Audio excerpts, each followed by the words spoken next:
Assalamualaikum warahmatullahi wabarakatuh. Alhamdulillahirabbil alamin wa bihi nasta'inu ala umuri dunya waddin. Asyhadu an la ilaha illallah wa asyhadu anna Muhammadan abduhu wa rasuluh alladzi la nabiyya ba'da amma ba'du. Anak-anakku sekalian dimanapun kalian berada, mudah-mudahan kalian dalam keadaan sehat walafiat, sehat bugaran, tidak kurang suatu apapun. Dan bagi kalian atau keluarga kalian yang kurang sehat, Bapak doakan mudah-mudahan cepat sembuh dan kembali dalam aktivitas yang seperti biasanya. Amin ya rabbal alamin. Sebelumnya perkenalkan nama Bapak Agung Hikmatullah. Untuk materi kali ini yaitu tentang pembiasaan beribadah atau pembiasaan berkarakter baik dalam kehidupan sehari-hari. Untuk materi kali ini sangat berkaitan sekali dengan yang namanya akhlak. Soal ibadah, kalianlah sudah tahu apa saja itu ibadah, bisa dicari. Karena yang namanya soal ibadah itu banyak, tentang saum, sedekah, sholat, haji, umroh, dan ibadah-ibadah yang lainnya seperti taat kepada orang tua, taat kepada pemimpin, terus belajar juga termasuk ibadah, dan sebagainya, banyak. Kalau kita pembahasannya ibadah, ini pembahasannya adalah pembiasaan ibadah. Yang namanya ibadah itu bukan akhlak. Sekali lagi, yang namanya ibadah itu bukan akhlak. Lalu apa bedanya antara akhlak dengan ibadah? Kalau akhlak, ini adalah satu perilaku yang dilakukan secara rutinitas. Kadang orang salah menilai seseorang ketika ia sebelumnya belum pernah melihat orang itu sholat. Misalnya, ketika suatu saat, suatu hari, dia terlihat sholat. Lalu kita berkesimpulan, oh ternyata dia itu akhlaknya baik. Belum tentu. Karena apa? Karena yang namanya akhlak itu tidak bisa dibentuk dengan satu kali amalan.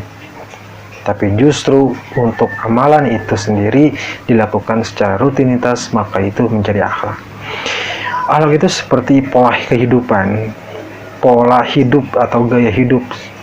Jadi perilaku itu sudah menjadi bagian hidupnya. Ia memang tidak pernah meninggalkan dan selalu mengerjakannya. Biasa beribadah ketika ditinggalkan, dia merasa tidak nyaman. Nah, itu sebagai tanda bukti bahwa dia itu akhlaknya atau pola hidupnya memang beribadah. Sebelumnya ia tidak pernah beribadah, tapi untuk hari ini dia mau ibadah. Padahal sebelumnya tidak pernah, tapi untuk hari ini dia mau beribadah. Pasti merasa sulit, merasa berat untuk melakukannya. Apalagi itu terjadi di bulan-bulan Ramadan ya. Di bulan Ramadan lagi saum pertama kalinya, yang biasanya tidak pernah saum, itu pasti melakukan saum pertama itu selalu berat. Karena apa? Karena saum sebelumnya tidak biasa dilakukan. Itu belum menjadi pola kehidupan. Nah, sekalipun kita mulai beribadah padahal sebelumnya tidak pernah, pasti akan terasa berat. Karena apa? Karena itu bukan pola hidupnya. Karena pola hidupnya itu tidak pernah saum gitu. Nah, jadi yang namanya pola kehidupan itu atau akhlak itu dibiasakan, harus dibiasakan. Pembiasaannya jangan ke yang negatif, tapi ke yang positif. Karena apa? Karena yang namanya akhlak itu ada dua. Akhlakul karimah atau akhlakul hasanah, akhlak yang mulia atau memang akhlaknya baik. Yang kedua adalah akhlakul qabihah atau akhlakus sayyi'ah, akhlak yang buruk, akhlak yang tercela, yang akhlak yang dibenci. Tergantung perilaku apa yang kita rutinkan untuk dilakukan, maka kesimpulannya akan menentukan. Nah, untuk kalian biasakan untuk melakukan melakukan amal-amal yang baik, termasuk ibadah juga. Rutinkan setiap hari, jangan pernah kalian tinggalkan. Kalau kalian suatu saat sudah benar-benar rutin, sudah menjadi gaya hidup kalian dalam beribadah. Suatu saat ketika kalian tidak melaksanakan atau kalian tinggalkan, perasaan kalian itu tidak nyaman, perasaan kalian merasa ada yang kurang dalam kehidupan, maka beribadah itu sudah menjadi akhlak kalian. Nah, begitu yang namanya akhlak atau pembiasaan beribadah. Seperti Rasulullah SAW selalu mengamalkan apa yang ada dalam Quran. Dalam sebuah riwayat, Aisyah pernah ditanya tentang an khuluqi Rasulillah Shallallahu Alaihi Wasallam, tentang akhlaknya Rasulullah. Ada orang yang bertanya ke Aisyah, "Ya Aisyah, bagaimana sih akhlaknya Rasulullah di rumah?" Kenapa harus tanya Aisyah? Ya karena yang bersama Rasulullah SAW di rumah ya Aisyah, bukan Umar, bukan Abu Bakar, bukan yang lain, tapi Aisyah atau istri-istrinya. Paling tidak orang itu menanyakan kepada siapa yang paling dekat dengan Rasulullah. Aisyah menjawab, "Innama khuluquhu al-Quran, innama khuluquhu al-Quran." Hanyalah akhlak beliau itu ialah Al-Quran. Aisyah cukup menjawab seperti itu, tidak mau yang lain dan tidak ada yang lain. Kenapa jawabannya itu? Ya itu, apa yang ada di Quran Rasul kerjakan, perintah Allah Rasul kerjakan, larangan Allah Rasul tinggalkan. Terus menerus seperti itu dalam kehidupan Rasulullah, selalu taat pada Allah sesuai apa yang ada dalam Al-Quran.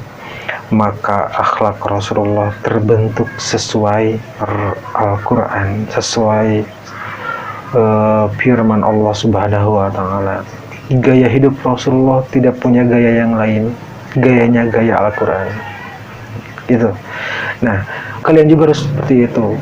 Bukan artinya kalian harus jadi Rasul, bukan artinya kalian harus jadi Nabi, tapi turuti gaya hidupnya Rasulullah bagaimana. Nah, secara moral, secara manusiawi, tanpa Quran juga banyak hal-hal yang baik. Memang betul, itu jangan kalian tinggalkan. Tapi di mata Allah, hal yang terbaik itu adalah perilaku manusia yang sesuai dengan petunjuk Allah, yaitu melalui Al-Quran. Nah, begitu ya. Jadi Al-Quran yang menjadi pertama, dan contoh-contohnya ada pada perintah atau perilaku Rasulullah SAW. Nah, mudah-mudahan kalian selalu beramal baik dan rutinitaskan amal baik tersebut. Di generasi kalian banyak anak-anak yang seusia kalian, banyak yang seumuran kalian. Di generasi kalian, kalianlah harus yang jadi terbaik di antara mereka. Harus yang menjadi memiliki semangat tinggi di antara mereka. Ya, memang kemampuan mungkin di antara generasi kalian memang sama. Tapi di antara kemampuan yang sama itu ada perbedaan. Selalu ada perbedaan, yaitu semangat. Mereka mampu, kita mampu. Mereka mampu, kalian juga mampu. Tapi di satu saat kalian harus punya semangat yang melebihi mereka. Nah itu ya. Jadi walaupun kemampuannya sama, tapi semangatnya harus lebih daripada mereka. Nah, mudah-mudahan di generasi kalian, di usia seumuran kalian menjadi generasi terbaik daripada sebelumnya, dan terus menerus merutinitaskan amal baik sampai bangsa ini memiliki generasi yang emas, memiliki generasi yang memang istimewa sekali untuk dicontoh, untuk dituruti bagi generasi-generasi berikutnya.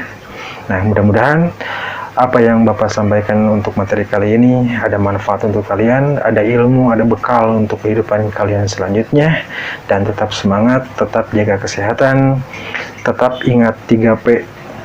3P 3P ya, 3P itu pang semangatna, pang bagerna, pang pinterna. Nah gitu ya. Nah mudah-mudahan diantara kalian minimal atau 50% generasi kalian jadi generasi emas. Ya syukur-syukur kalau memang di generasi kalian itu 100% semuanya adalah generasi terbaik ya. Bapak doakan kalian selalu sehat, selalu berada dalam perlindungan Allah Subhanahu wa taala dan selalu berada dalam rahmat Allah Subhanahu wa taala. Cukup sekian dari Bapak. Aqulu qauli hadza wa astaghfirullah li wa lakum. Wassalamualaikum warahmatullahi wabarakatuh.